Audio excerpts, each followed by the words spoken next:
ako'y gumaganda at laging masaya.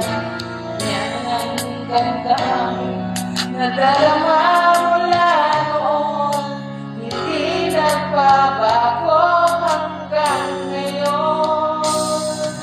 Bakit kaya pag nag-uusap ka, di nakakasawa ang iyong pagsalita?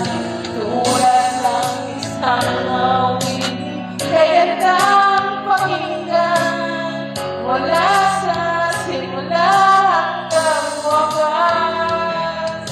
Sadyang ganyan ang damdamin ko sa'yo, mahirap maintindihan, subalit totoo kahit kailan. Sa buhay kong ito, di ka lilimutin mula noon hanggang ngayon.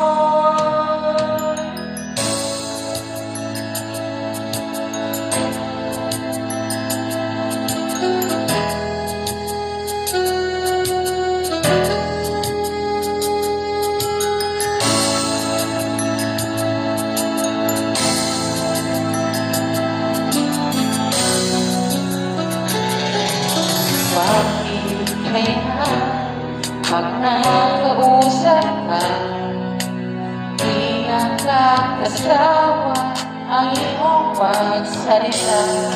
Tulad ng isang awitin, kay gandang pakinggan mula sa simula